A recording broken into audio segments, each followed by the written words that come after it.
YouTube, what's going on? Welcome back to another track guide rework, updated track guide, whatever you want to call it. We're back at Jefferson, Summit Point Jefferson Circuit. Nice little technical track, and I'm about to show you how to get a 53-second lap round here. Just before we jump in, if you do like the video, please remember to hit that like button. If you're not subscribed, do me a favour, hit the subscribe button. Really appreciate it.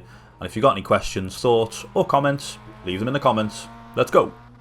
As we come across the line, drift over to the left hand side of the track and shift up to 4th gear, and we're approaching turn 1, which is the start of a series of corners, quite technical. You mess up the entry to this turn, you're going to mess up the next turn, the next turn, the next turn. So this is really important and exactly what you want. No real braking point. Fantastic, thank you very much. The braking point I do use probably isn't going to show up in this video. Sounds a bit ridiculous, but as I'm driving at speed, it's something that I do consistently see. Just on the edge of the track, highlighted here, the grass goes from a green to a dark green, and it works pretty consistently for me. However, another braking point that you can use, which is slightly more of a peripheral vision thing, the wall on your left. As that begins to disappear from your eye line, that's when you begin to brake.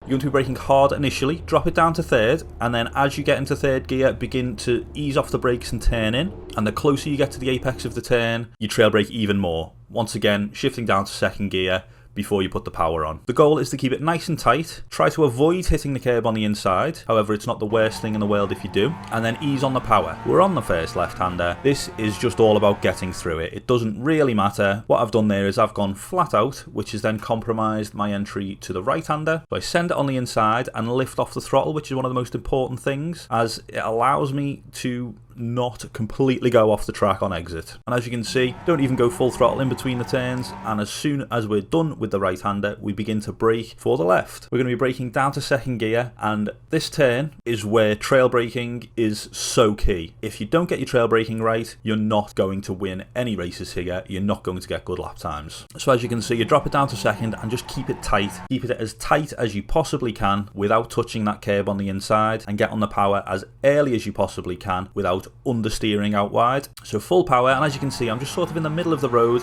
and I try and bring it back round to the left hand side of the track, try and shave off those tenths of a second. Now we've got a short breather before another very difficult turn, quite deceptive this turn. So we're going to line up on the right hand side of the track, and I'm going to leave it in 3rd gear. Once again, no real braking point for this turn, so what I use is the rev limiter on the car. When I'm bouncing off the rev limiter in 3rd gear, I know this is when I should be braking. Bounce off the rev limiter a couple of times and then begin to brake fairly gently. You brake and turn in at the same time, and you can take curb on the inside here. However, there is a massive bump on the inside of the curb. You do not want to hit that. You want to be off the curb by the time that bump comes around. So as soon as your car touches the curb on the inside, begin applying the power, using all of the track on exit, even some of the grass. And we're up to 4th gear, and we're already heading into the final turn. We just go through this flat out right-hander, keeping it far to the right hand side, and then diving into this last turn, the never ending last turn. What I like to do is, as soon as I'm past that curb on the right-hander, is brake fairly gently, something around 40-50%, drop the car down to 3rd gear and get the car on the curb on the inside. Then we're going to ease off the brake a little bit more, this time around 20-25%, something of that nature, and we're going to drop it down to 2nd gear and just hold on to that brake. Once again, keeping the car tight here is the key. It will save you so much time just by taking a nice tight line. And now for the hard part on this turn, when do you put the power back on?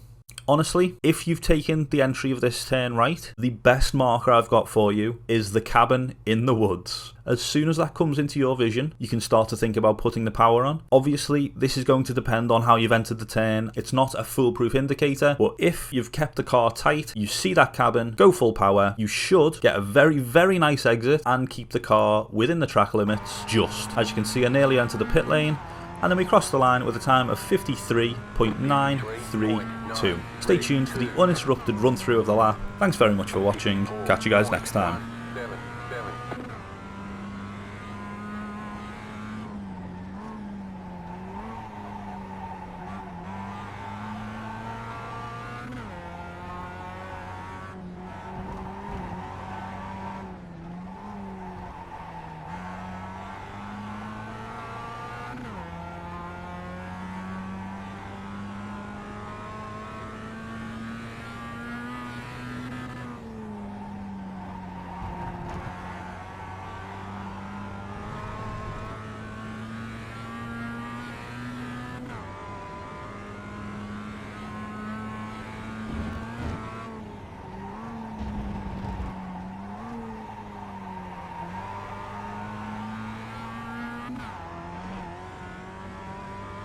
53.93.